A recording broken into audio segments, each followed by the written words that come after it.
Hello students, last lecture के अंदर अपन ने पोटेंशियल फाइंड किया था पॉइंट चार्ज का यूज़ करके, और साथ में पोटेंशियल ग्रेडियंट को स्टडी किया था। ठीक है, तो पोटेंशियल ग्रेडियंट के अंदर अपन ने क्या पढ़ा था कि भाई जो इलेक्ट्रिक फील्ड होती है E, वो होती है माइनस का dV/dx, ऐसा अपन ने पढ़ा था। ठीक है, अब वहाँ मैं x डायरेक्शन के अंदर चार्ज को मूव करवा रहा था, इसलिए मेरे पास जो इलेक्ट्रिक फील्ड EI वो आई माइनस का dV/dx means rate of change of potential, है ना। माइनस लग रहा था इसलिए मैं डिक्रीज बोल रहा था, decrease in potential with displacement. x direction में था इसलिए x डिस्प्लेसमेंट। लेकिन मान लो ये x डायरेक्शन में ना होके ये मैं किसी इसको थ्री डायमेंशन में करूँ, ये है ना, या फिर मैं इसको किसी 3 एक्सिस वाले कोऑर्डिनेट सिस्टम के अंदर करूँ, तो वहाँ मेरे पास जो डिस्टेंस या डिस्प्लेसमेंट होगा r, ठीक है, वो r मेरा x direction, y direction, z direction तीनों में हो सकता है। तो वहाँ अगर मैं डिस्प्लेसमेंट वेक्टर लिखूँ तो r vector might be x i cap plus y j cap plus z k cap, ये हो सकता है। ठीक है, इसका मतलब ये हो गया कि भाई अपना जो E होगा R के केस में वो क्या होगा, E vector equal to minus का dV/dr होगा। ठीक है, अब अगर dV/dr होगा दैट मीन्स जो E है वो हो सकता है माइनस का d/dr। ठीक है, तो r x i कैप हो सकता है, y j कैप हो सकता है, z k कैप हो सकता है। This might be d/dx i cap plus d/dy j cap plus d/dz k cap, और इनटू में क्या हो सकता है v। दैट मीन्स जो E हो सकता है electric field that might be, अब वेक्टर ले लिया मैंने तो वेक्टर का साइन लगा सकता हूँ, तो E माइट बी माइनस का dV/dx i cap plus dV/dy j cap plus dV/dz k cap. ये अपना इलेक्ट्रिक फील्ड वेक्टर और पोटेंशियल का रिलेशन हो सकता है। ठीक है, which is called potential gradient. ठीक, तो मेरे को अगर पोटेंशियल गिवन है किसी भी पॉइंट पे तो मैं उस पॉइंट पे intensity of electric field find कर सकता हूँ इस फॉर्मूला के थ्रू। ठीक है, बुक में कुछ क्वेश्चंस होंगे इस फॉर्मूला के बेसिस पे, उनको आप देख सकते हैं। ठीक है, अपन अब मूव करेंगे अपने नेक्स्ट टॉपिक की तरफ। अपना जो नेक्स्ट टॉपिक है,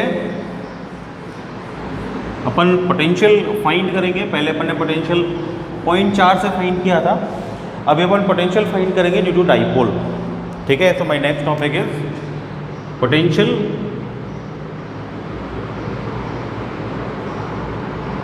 एट एनी पॉइंट, किसी भी पॉइंट में पोटेंशियल फाइंड करना है ड्यू टू डाइपोल। ठीक है, अब डाइपोल की डेफिनेशन तो अपन ने पढ़ी थी। क्या होता है डाइपोल? डाइपोल जो है वो एक अरेंजमेंट होता है जिसके अंदर एक पॉजिटिव चार्ज होता है, एक नेगेटिव चार्ज होता है, वो दोनों किसी एक स्पेसिफिक डिस्टेंस पे प्लेस्ड होते हैं। उसी में अपन ने आइडियल डाइपोल की डेफिनेशन पढ़ी थी कि भाई आइडियल डाइपोल के अंदर क्या होता है कि जो पॉजिटिव चार्ज और नेगेटिव चार्ज का डिस्टेंस है 2a से, जिसको अपन ने रिप्रेजेंट किया था, वो वेरी स्मॉल होता है, एंगस्ट्रॉम की रेंज का होता है। तो मुझे किसी भी डाइपोल से किसी पॉइंट पर पोटेंशियल फाइंड करना है तो मैं एक डाइपोल कंसीडर कर लेता हूँ सबसे पहले तो लेट मेरे पास ये एक डाइपोल है, ये डाइपोल जिसके अंदर ये नेगेटिव चार्ज है -q। ठीक है, इसके अंदर एक दूसरा पॉजिटिव चार्ज होगा, लेट दिस इज +q। ठीक है, ये पॉइंट AB पे रखा हुआ है, A पे रखा हुआ है, ये पॉइंट B पर रखा हुआ है, ये इन दोनों का सेंटर हो गया लेट O। ठीक, और this is the distance 2a between positive charge and negative charge, ये मैंने डिनोट कर दिया। तो टोटल 2a है, तो सेंटर से अगर +q का देखूँ तो a और सेंटर से -q का देखूँ तो a। ठीक है, अब लेट मेरे पास एक डाईपोल है, इस डाईपोल से मुझे क्या करना है कि कोई पॉइंट है मेरे पास, लेट ये इधर है पॉइंट P। इस पॉइंट P पे मेरे को पोटेंशियल फाइंड करना है, ठीक है।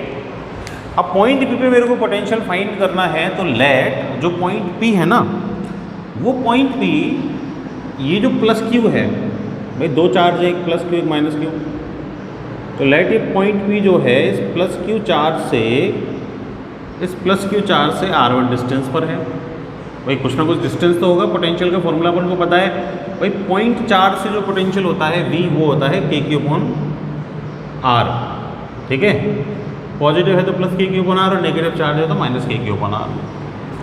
ऐसे ही माइनस Q से मैं डिस्टेंस लेट कर लेता हूँ। भाई माइनस Q से जो डिस्टेंस है वो है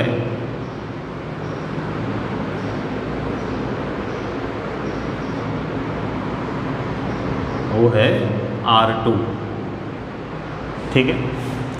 अब देखो मैंने माइनस Q प्लस Q से डिस्टेंस क्यों कंसीडर किए, इसलिए कंसीडर किए कि माइनस Q और प्लस Q है तो डाईपोल के पार्ट, लेकिन इंडिविजुअली देखूँ तो भाई सेल्फ में तो ये पॉइंट चार्ज है, प्लस Q एक पॉइंट चार्ज है, माइनस Q एक पॉइंट चार्ज है, दोनों पॉइंट चार्ज मिलकर एक अरेंजमेंट डेवलप कर रहे हैं, that arrangement is called dipole, ठीक है। अब क्या होगा कि भाई माइनस Q और प्लस Q से मेरे को डिस्टेंस पता है कितना है, R2 और R1, ठीक है। अभी R2 और R1 डिस्टेंस मेरे को पता है, तो अगर मैं प्लस Q और माइनस Q को इंडिविजुअली पॉइंट चार्ज कंसीडर करूं, तो इंडिविजुअली पॉइंट चार्ज कंसीडर करूं तो जो पोटेंशियल होगा पॉइंट P पे, पोटेंशियल किसकी वजह से, माइनस Q चार्ज की वजह से, potential due to minus Q charge, कहाँ पे, at point P। Point charge consider करना दोनों को, पॉइंट चार्ज है इंडिविजुअल में, तो क्या हो जाएगा, V1 लेट कर लो, ठीक है, V2 लेट कर लो, माइनस Q से R2 डिस्टेंस है, तो माइनस Q से डिस्टेंस है R2 पॉइंट P का, तो फॉर्मूला मेरे पास सीधा सीधा क्या था, नेगेटिव चार्ज से माइनस का KQ, Q is charge upon R, distance कितना है R2। इक्वेशन नंबर का हो गई, फर्स्ट हो गई। This is the potential due to negative charge. ऐसे ही अगर मैं पॉजिटिव चार्ज भी अपने आप में क्या है, एक पॉइंट चार्ज है, तो उससे भी पोटेंशियल फाइंड करूं, तो potential due two plus Q charge उसी पॉइंट पे फाइंड करना है, एट पॉइंट P, क्या हो जाएगा, V1 R1 से सिंक्रोनाइजेशन के लिए V1 लेट कर लिया मैंने, पॉजिटिव चार्ज है तो प्लस KQ, मैग्नीट्यूड तो Q ही है और डिस्टेंस कितना है R1। इक्वेशन नंबर कितनी आ गई, सेकंड। तो these are the potentials due to positive Q and negative Q, ठीक है। अब क्या होगा कि भाई पॉइंट P पे तो प्लस Q भी जनरेट कर रहा है पोटेंशियल और माइनस Q भी जनरेट कर रहा है। अब पोटेंशियल तो एक स्केलर क्वांटिटी है, वेक्टर क्वांटिटी तो है नहीं, तो अपन को पता है कि भाई स्केलर क्वांटिटी है, तो अगर मैं नेट फाइंड करना चाहता हूँ, टोटल फाइंड करना चाहता हूँ, तो स्केलर क्वांटिटीज़ को तो अपन डायरेक्ट ऐड कर देते हैं। तो अगर डायरेक्ट ऐड कर देते हैं तो मैं डायरेक्ट इनको ऐड कर सकता हूँ। तो कैसे ऐड कर सकता हूँ कि भाई टोटल पोटेंशियल अगर मैं फाइंड करूँ, total potential at point P करो find, total potential at point P, V equal to क्या हो जाएगा, V1 प्लस V2, ऐड कर दो डायरेक्ट, स्केलर क्वांटिटी है। अगर इनको डायरेक्ट मैं ऐड करूं तो V इक्वल टू क्या हो जाएगा, V1 that is plus KQ/R1, ठीक है, and V2 is minus KQ/R2, तो this is minus KQ and upon R2। KQ तो कॉमन आ गया, this is 1/R1 minus 1/R2। LCM लेके सॉल्व कर दो इसको, R1 R2 तो एलसीएम आ जाएगा, ठीक, this is R2 minus R1। So this is the potential V at any point P due to this dipole, ठीक है। अब क्या होगा भाई कि ये जो पॉइंट P है इसका मुझे चार्जेस से तो डिस्टेंस R1 R2 ये गिवन है, पता है मेरे को, मैंने लेट कर लिया है, ठीक है भाई। ये जो चार्जेस है माइनस Q प्लस Q, इनसे जो डिस्टेंस है R2 R1 है तो मैंने लेट कर लिया है। अब जो पॉइंट P है उसका लेट सेंटर से डिस्टेंस है, लेट सेंटर जो है उससे डिस्टेंस है r, ठीक है। अब अगर सेंटर से डिस्टेंस r है पॉइंट P का, ठीक है, कोई पॉइंट P है, तो मेरे को क्या है कि भाई r1 r2 लेट नहीं दिए, r दिया है, सेंटर से डिस्टेंस दिया है पॉइंट P का, और उसकी पोजीशन मेरे को दे रखी है कि थीटा है, मतलब मेरे को पोलर कोऑर्डिनेट दे रखे हैं। क्या दे रखे हैं कि भाई जो भी पॉइंट P है जिस पे मुझे पोटेंशियल फाइंड करना है उसका सेंटर से डिस्टेंस तो r है, और वो जो लाइन ज्वाइन कर रही है पॉइंट P और सेंटर को, उसका एक्सिस के साथ एंगल कितना है, थीटा। तो ये मेरे को पोलर कोऑर्डिनेट दे रखे हैं कि भाई पॉइंट P जो है ना उसकी पोजीशन कितनी है, r, थीटा है, मतलब डिस्टेंस r है और वो एंगल कितना क्रिएट कर रहा है, थीटा क्रिएट कर रहा है। तो मेरे को क्या करना पड़ेगा कि भाई r1 और r2, ठीक, मेरे को मान लो नहीं दिए, मेरे को तो r और थीटा दिया है, तो मेरे को r1 और r2 की जगह पे इस फॉर्मूला में क्या लाना पड़ेगा, r और थीटा लाना पड़ेगा। मतलब मेरे को जो अपना फाइनल रिजल्ट निकालना है वो r और थीटा की फॉर्म में निकालना है, ठीक है। मेरा जो भी पॉइंट P पॉइंट होगा वो किस पोजीशन पे होगा, भाई पॉइंट P की पोजीशन चेंज होगी तो r और थीटा ये दोनों चेंज हो जाएंगे, ठीक है। तो मेरा फाइनल जो रिजल्ट आएगा वो आएगा r और थीटा की फॉर्म में। तो मेरे को क्या करना पड़ेगा कि भाई r1 और r2 इनकी वैल्यूज़ जो है ना, भाई k और q तो कांस्टेंट है, r1 जो r2 की वैल्यूज़ हैं वो r और थीटा इन दो टर्म्स में फाइंड करनी है, उसके बाद मेरी डेरिवेशन कंप्लीट होगी, ठीक है। अब इस काम को जब मुझे करना है तो इसके लिए मेरे को एक काम करना पड़ेगा। क्या काम करना पड़ेगा कि भाई मेरे को r1 और r2 की वैल्यूज़ फाइंड करनी है, किसकी फॉर्म में, r और थीटा की फॉर्म में, ठीक है। अब r और थीटा की फॉर्म में अगर ये वैल्यूज़ मेरे को फाइंड करनी है, उसके लिए मैं क्या करूँगा, इसमें थोड़ा सा कंस्ट्रक्शन करूँगा। क्या कंस्ट्रक्शन करूँगा कि भाई ये P और ये O, ये जो PO आर्म है इसको मैं थोड़ा सा आगे बढ़ा दूँगा, ठीक है। इसको जैसे ही मैं थोड़ा सा आगे बढ़ाऊँगा तो क्या होगा उससे कि एक तो पॉइंट A से इस पर एक परपेंडिकुलर में डालूँगा, एक परपेंडिकुलर मैंने डाल दिया, कहाँ से, A से, ये परपेंडिकुलर डाला, लेट ये है AM, ठीक है। ऐसे ही लेट एक परपेंडिकुलर मैंने डाल दिया इस पर B से, ठीक है, और ये जो है ये परपेंडिकुलर है BN, ठीक है। अब जब ये परपेंडिकुलर मैंने इस पर डाल दिया तो इस परपेंडिकुलर को डालने से क्या होगा कि भाई देखो मेरे को r1 r2 की वैल्यू फाइंड करनी है r और थीटा की फॉर्म में, तो मैं ये वैल्यूज अप्रॉक्सीमेशन से फाइंड करूँगा। कैसे फाइंड करूँगा कि देखो मेरे पास दो ट्राइंगल क्रिएट हो रहे हैं, एक तो ये है PAM या PMA, एक ट्राइंगल है मेरे पास ये PNB, ठीक है। अगर मैं इसको तो इक्वेशन 3 बोल देता हूँ, अगर मैं ये ट्राइंगल ले लूँ, कौन सा, ये ट्राइंगल ले लूँ एक, ये PMA, इस ट्राइंगल PMA के अंदर अगर मैं देखूँ तो देखो क्या होगा कि इस डायग्राम को मैं थोड़ा सा यहाँ कवर कर देता हूँ, ठीक है। ये इधर का मैंने कवर कर दिया।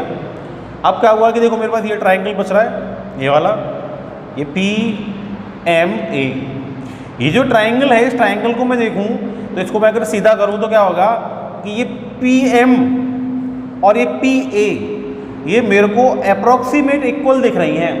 ये जो PM और ये PA जो हैं ये मेरे को क्या दिख रही है, अप्रॉक्सीमेट इक्वल दिख रही है। क्यों? क्योंकि भाई ये जो डिस्टेंस है 2a, ये जो डिस्टेंस है 2a तो वेरी स्मॉल होगा, डाइपोल है, तो ये अगर वेरी स्मॉल होगा तो ये जो डिस्टेंस है इन दोनों का आपस में ये भी कैसा होगा, वेरी स्मॉल। भाई ये जो डिस्टेंस है 2a -2 + q का ये वेरी स्मॉल होता है डाइपोल के लिए, ठीक है। अब अगर ये डाइपोल के लिए वेरी स्मॉल है तो क्या होगा कि भाई ये वेरी स्मॉल तो ये तो और ज़्यादा छोटा हो जाएगा, ये छोटा हो जाएगा, तो ये डिस्टेंस a और m ऑलमोस्ट क्या हो जाएंगे, a और m क्या हो जाएंगे, कोइंसाइड करेंगे। तो ये a और m ऑलमोस्ट कोइंसाइड करेंगे तो क्या होगा कि जो दोनों आर्म हैं ये क्या करेंगी, ऑलमोस्ट ओवरलैप करेंगी। दोनों आर्म ऑलमोस्ट ओवरलैप करेंगी तो PA और PM ऑलमोस्ट क्या हो जाएंगे, इक्वल हो जाएंगे। PM जो है PA जो है that will be almost equal to PM, ठीक है। अब PO को अगर मैं देखूं तो PA तो भाई R2 है, ठीक, और PM क्या है, PM ये PM है, देखो PO तो मेरे को पता है R, PM क्या है PO प्लस OM, ठीक है। That means R2 almost equal to हो गई PO, तो R हो गई, और प्लस में क्या हो गया OM। तो अगर मैं OM की वैल्यू फाइंड कर लूँ तो मेरे पास R2 की अप्रोक्सीमेट वैल्यू आ जाएगी, R की फॉर्म में आ जाएगी। तो मेरे को क्या फाइंड करना है, मेरे को OM फाइंड करना है, ठीक। OM को फाइंड करो, OM की तरह भाई देखो ये O ये M, ये एक ट्राइंगल के अंदर है, ये राइट ट्राइंगल इधर क्रिएट हो रहा है, इसके अंदर ये OM है। अच्छा, ये टोटल डिस्टेंस तो 2a होता है, तो ये डिस्टेंस कितना हो गया, ये डिस्टेंस हो गया a। तो ये OM फाइंड कर सकता हूँ क्या, कैसे फाइंड कर सकता हूँ, इस ट्राइंगल को अगर मैं लूँ, कौन सा ट्राइंगल था ये ट्राइंगल था ये OMA, इन ट्राइंगल OMA। इस ट्राइंगल के अंदर देखो क्या है कि भाई ये थीटा, तो ये अपोजिट एंगल, ये भी थीटा, ये थीटा के सामने ये क्या हो गया परपेंडिकुलर, ठीक है। 90 के सामने क्या हो गया हाइपोटेनियस, और ये OM क्या हो गया बेस। तो मेरे को बेस फाइंड करना है, मेरे को हाइपोटेनियस नोन है, तो हाइपोटेनियस और बेस का रिलेशन क्या होता है कॉस थीटा। पता है ना कि भाई हाइपोटेनियस और बेस का रिलेशन क्या होता है, कॉस थीटा होता है, पढ़ा है ना ट्रिग्नोमेट्री के अंदर। तो अगर मैं यहाँ कॉस थीटा फाइंड करूँ, किसमें, इन ट्राइंगल OMA के अंदर, क्या फाइंड करूँ, कॉस थीटा फाइंड करूँ, क्या होगा base OM upon hypotenuse AO। AO की वैल्यू कितनी है, AO की वैल्यू है कितनी, स्मॉल a, भाई टोटल तो 2a, और ये सेंटर से माइनस क्यू का डिस्टेंस स्मॉल है, तो OM इक्वल टू क्या आ गया, OM इक्वल टू आ गया a cos theta. Equation number कितनी आ गई, ये थर्ड, ठीक, और ये हो गई फोर्थ। तो फोर्थ से अगर मैं देखूं तो R2 जो है वो क्या आ गया, ऑलमोस्ट इक्वल टू R और plus OM, OM is a cos theta. R2 की जो वैल्यू है मेरे पास अप्रोक्सीमेट वैल्यू, वो कितनी आ गई मेरे पास, वो आ गई R plus a cos theta, जो मैं इधर यूज कर सकता हूँ, ठीक है। ऐसे ही R1 की वैल्यू में फाइंड कर सकता हूँ। R1 की वैल्यू देखो कैसे फाइंड करूंगा कि मेरे पास एक ट्राइंगल है PNB, ये परपेंडिकुलर डाला था, कौन सा ट्राइंगल है, ट्राइंगल PNB। इस ट्राइंगल के अंदर अगर मैं देखूंगी तो देखो भाई कि ये कवर किया मैंने, ठीक है, इसको इधर कवर किया, तो ये देखो ये डिस्टेंस भी क्या हो जाएगा नेग्लिजिबल, ये डिस्टेंस नेग्लिजिबल, तो ये PB और ये PN ये भी क्या करेंगे, ऐसे होंगी, तो ये ऑलमोस्ट ओवरलैप कर जाएंगी। तो ऑलमोस्ट ये ओवरलैप कर जाएंगे, डिस्टेंस वेरी स्मॉल होगा, तो क्या होगा कि भाई जो PB है that will be almost equal to PN। तो PB almost equal to PN है, तो PN क्या है, देखो PN क्या है कि PO में से ये ON निकाल दूं, तो PN इज PO माइनस का ON। भाई ये PN निकालना मेरे को, टोटल है PO, इसमें से ये स्मॉल डिस्टेंस ON निकाल दूं, तो मेरे पास क्या आ जाएगा PB। तो PB almost equal to PO, तो R है, और माइनस का मेरे को ON और पता चल जाए, तो PB की वैल्यू PB इज R1 मेरे को पता चल सकता है। R1 इक्वल टू क्या हो जाएगा, R माइनस ON, तो ON मेरे को फाइंड करना है। ON इधर है इस ट्राइंगल के अंदर, ONB, कौन सा ट्राइंगल है मेरे पास, ONB।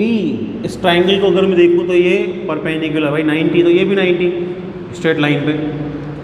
अब ये तो थीटा हो गया इधर, ये छोटा सा ये थीटा हो गया, थीटा के सामने ये NB तो क्या हो गया, ये परपेंडिकुलर हो गया, 90 के सामने हाइपोटेनियस हो गया, और ये ON जो फाइंड करना है वो बेस हो गया।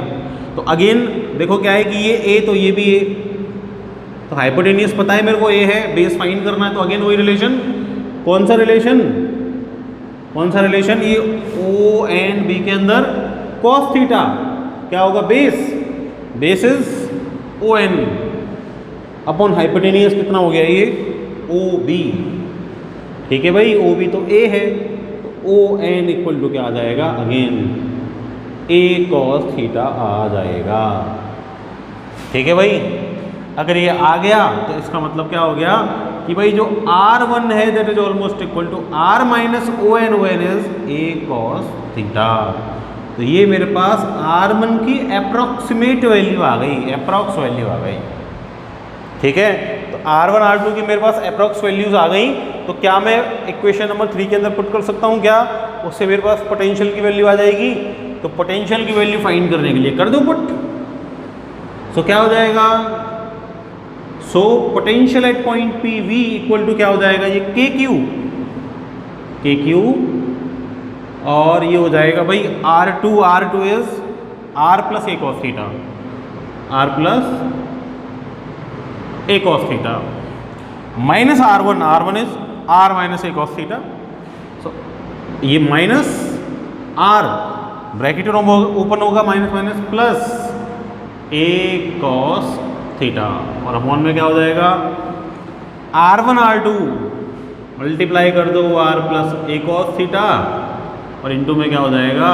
R minus a cos theta. ठीक, प्लस R माइनस R तो कैंसिल आउट हो गए, तो ये आ गया के क्यू।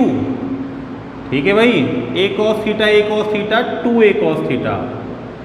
ठीक है, ये 2a कॉस थीटा और ये a प्लस बी और a माइनस बी क्या होता है? a square minus b square. पता है ना भाई, ये a प्लस बी इंटू में a माइनस बी, तो a प्लस बी इंटू में a माइनस बी क्या होता है? a square minus b square होता है। a square minus b square कर दो, कर दिया तो v इक्वल टू क्या आ गया भाई? देखो k, ये q, ये 2a, q इंटू 2a पढ़ा है ना, क्या होता है? p means dipole movement, electric dipole movement. तो इसको लिख सकता हूँ p इंटू में क्या हो जाएगा? कॉस थीटा और अपॉन में क्या हो जाएगा? R square minus a square and cos square theta. अब मैंने यहाँ अप्रोक्सीमेशन किया है, इस डिस्टेंस को वेरी स्मॉल लेट किया है, डिस्टेंस वेरी स्मॉल है, 2a वेरी स्मॉल है, टेंड्स टू 0, दैट मीन्स ये आइडियल डाइपोल है। तो आइडियल डाइपोल है तो 2a is very very less than R, 2a की वैल्यू वेरी स्मॉल होगी। तो भाई 2a की वैल्यू वेरी स्मॉल है तो a की तो वैसे ही वेरी स्मॉल होगी। तो a को अगर माइनस करूंगा R में से, R स्क्वायर में से a स्क्वायर को माइनस करूंगा तो ये वेरी नेग्लिजिबल होगी, तो छोड़ दिया इसको। तो v इक्वल टू क्या हो गया? K p cos theta upon R square. This is the formula to find the potential at any point P of dipole. ठीक है, आइडियल डाइपोल के लिए फॉर्मूला है। क्यों? क्योंकि 2a को वेरी स्मॉल किया है, अप्रोक्सीमेशन यूज किया है, तो वो डिस्टेंस पहले ही वेरी स्मॉल है। This formula is for ideal dipole. ठीक है, अब इस फॉर्मूला को अगर मैं देखूं तो ये भाई थीटा पता होना चाहिए मेरे को कि किस एंगल पे अपना पॉइंट भी है, और मेरे को R पता होना चाहिए कि भाई सेंटर से किस डिस्टेंस पे है पॉइंट भी, तो मैं पोटेंशियल की वैल्यू फाइंड कर सकता हूँ। तो ये अपनी डेरिवेशन कंप्लीट हो गई। आ गई होगी समझ में? अब इसमें देखो क्या है कि मान लो इसमें कोई कंडीशन मैं करूँ। कंडीशन कैसी? मान लो कि भाई ये तो मेरा डायग्राम था जिसमें पॉइंट भी किसी पोजीशन R थीटा पर था। ठीक है ना? अब मान लो ये R थीटा पर ना होके ये एक्सिस पे होता, पॉइंट भी कहाँ होता? एक्सिस पे होता, एक्सियल पॉइंट होता, केस 1। अगर एक्सियल पॉइंट होता तो क्या होता भाई कि ये अपना डाइपोल माइनस क्यू, ये प्लस क्यू, ठीक है, ये 2a, ये पॉइंट भी इधर था, इधर से किधर आ गया? एक्सिस पे। एक्सिस कहाँ है? इधर, ये एक्सिस हो गई, इधर आ गया पॉइंट भी। अगर पॉइंट भी इधर से इधर आ गया तो देखो इधर तो ये थीटा था, इधर जैसे ऐसे आएगा तो थीटा खत्म हो जाएगा, तो पॉइंट बी पे आते ही थीटा इक्वल टू क्या हो गया? 0 डिग्री। ठीक है, तो point b which is axial point, तो एक्सियल पॉइंट में थीटा क्या होता है? 0। सो v इक्वल टू क्या हो जाएगा? के पी कॉस 0 अपॉन में R स्क्वायर। तो क्या हो जाएगा भाई? कॉस 0 की वैल्यू 1, तो ये हो जाएगा k p upon R square. This is the potential due to any dipole at any axial point. ठीक है, ऐसे ही मान लो मैं इक्वेटोरियल पॉइंट पे फाइंड करूं, at equatorial point. Equatorial point पे क्या होगा कि भाई देखो ये मेरा माइनस क्यू, नेगेटिव चार्ज ये मेरा प्लस क्यू पॉजिटिव चार्ज, ये मेरा हो गया सेंटर O, ये पॉइंट भी इधर था, इधर से कहाँ आ गया इक्वेटोरियल पॉइंट पे, मीन्स 90 डिग्री वाली लाइन पे, तो पॉइंट भी आ गया इधर। तो ये जो थीटा है ये क्या हो गया 90 डिग्री, थीटा 90 हुआ तो भाई थीटा हो गया कितना 90 डिग्री।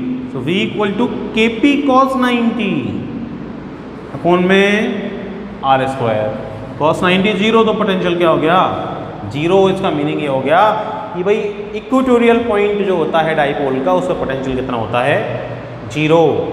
लेकिन जब अपन ने intensity of electric field find की थी, याद करो, तो एक्सियल पॉइंट पे इंटेंसिटी होती थी 2kp अपॉन आर क्यूब और इक्वेटोरियल पॉइंट पे इंटेंसिटी होती थी kp upon r cube. Means equatorial point of dipole पे इंटेंसिटी ऑफ इलेक्ट्रिक फील्ड तो होती है, पर जो पोटेंशियल है वो क्या होता है जीरो होता है। तो इसका मतलब ये हो गया कि हाँ एक ऐसा पॉइंट है, कौन सा पॉइंट इक्वेटोरियल पॉइंट, किसका डाइपोल का, जिस पे इंटेंसिटी ऑफ इलेक्ट्रिक फील्ड तो एग्जिस्ट करती है पर पोटेंशियल क्या होता है जीरो होता है।